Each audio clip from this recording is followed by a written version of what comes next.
ಇಲ್ಲೇ ಸಿಂಬಾ ಆಕೆ ನಾಟ ಸ್ಟಾರ್ಟ್ ಮಾಡ್ಬಿಟ್ಟ ಸಿಂಬಾನ್ ಜೊತೆ ಟೈಮ್ ಕಳೆದಿದ್ದೆ ಯಪ್ಪ ಟೈಮ್ ಹೆಂಗೋತ ಅನ್ನೋದು ಗೊತ್ತಾಗಿಲ್ಲ. ನಮಸ್ಕಾರ ರೀ ಎಂ ಸೊ ಎಲ್ಲಾರು ಹೆಂಗದ್ರಿ. ಸೊ ಇದು ಡೇ 3 ಆಫ್ 30 days ಚಾಲೆಂಜ್ ಒಳಗೆ ಬೆಳಗ್ಗೆ ಎದ್ದು ಕುಳಿ ಒಬ್ರು ಅಮ್ಮರಿಗೆ ಸ್ವಲ್ಪ ಆರಾಮಿಲ್ಲಾರಂಗ ಅನ್ಸತ್ತಿತ್ರಿಪ್ಪ. ಅದ್ರ ಸಲುವಾಗಿ ಫಸ್ಟ್ ಅವ್ರದ್ದು ಶುಗರ್ BP ಚೆಕ್ ಮಾಡೋಣ ಅಂತಂದ ಶುಗರ್ ಚೆಕ್ ಮಾಡತ್ತಿದ್ದೆ. ಶುಗರ್ ಚೆಕ್ ಮಾಡಿದ ಕೂಡಲೇ ಗೊತ್ತಾಯ್ತು ಸ್ವಲ್ಪ ಲೋ ಐತೆ ಅಂತಂದ. ಸೊ ಮಮ್ಮಿ ಎಲ್ಲರಿಗೂ ನಾಷ್ಟ ಕೊಡತ್ತಿದ್ರು. ನಾನ್ ಮತ್ತೆ ನನ್ ಕೆಲಸ ಕತ್ತಿದ್ರಪ್ಪ ಹ್ಯಾಂಡ್ ಗ್ಲೌಸ್ ಮಾಸ್ಕ್ ಹಾಕೊಂಡ ಕೆಲಸ ಎಲ್ಲ ಮುಗಿಸ್ಕೊಂಡು ಸ್ನಾನ ಮಾಡಿ ಆಂಜನೇಯನ್ ಲಾಕೆಟ್ ಇತ್ತ ಹಾಕೊಂಡ ಮತ್ತೆ ಮಮ್ಮಿ ಕೊಟ್ಟಿ ಟಿಫಿನ್ ಮಾಡ್ಕೊಂತ ಅಲ್ಲಿಂದ ಹೊರಗೆ ಹೊಂಟೆ. ಹೊರಗೆ ಸ್ಯಾಟಲೈಟ್ ಕಾಂಪ್ಲೆಕ್ಸ್ ಕಡೆ ಸ್ವಲ್ಪ ಕೆಲಸ ಇತ್ತ. ಕೆಲಸ ಎಲ್ಲ ಮುಗಿಸ್ಕೊಂಡು 3000 ಮಟ್ಟ ದಾಟ್ಕೊಂಡು ಹೊಂಟಿದ್ದೆ.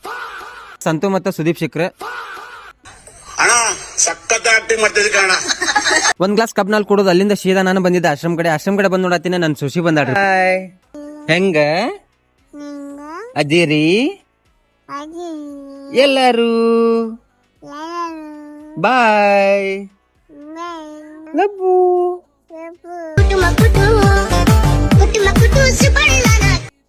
ಕಿಸಿ ಕೊಡು. ಅಕ್ಕನ ಮತ್ತೆ ಸಿಂಬಾನ ದೊಡ್ಡ ಅಕ್ಕನ ಮನಿ ಕರ್ಕೊಂಡ್ ಹೊಂಟಿದ್ದಾರಿಪ್ಪ. ಕರ್ಕೊಂಡ್ ಬಂದ್ ಕೂಡಲೇ ನೋಡ್ರಿ ಸಿಂಬಾ ಆಕೆ ನಾಟ ಸ್ಟಾರ್ಟ್ ಮಾಡ್ಬಿಟ್ಲ ಬೆಕ್ಕಿನ ಜೊತೆ. ಯಪ್ಪ ಡ್ಯಾನ್ಸ್ ಮಾಡತ್ತಾಳ. ಅಕ್ಕನ ಮನಿ ಒಳಗ ಸಿಂಬಾನ್ ಜೊತೆ ಟೈಮ್ ಕಳೆದಿದ್ದೆ. ಯಪ್ಪ ಟೈಮ್ ಹೆಂಗೋತ ಅನ್ನೋದು ಗೊತ್ತಾಗಿಲ್ಲ. ಮತ್ತೆ ಅಲ್ಲಿಂದ ಬಿಟ್ಟ ಮತ್ ಸಿದ್ದಾರ್ಥ ಅಜ್ಜನ್ ಮಠಕ್ ಬಂದ ಅಜ್ಜನ್ ದರ್ಶನ ತಗೊಂಡ.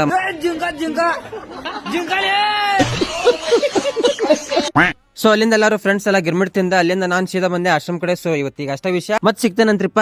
ಜೈ ಆಂಜನೇಯ.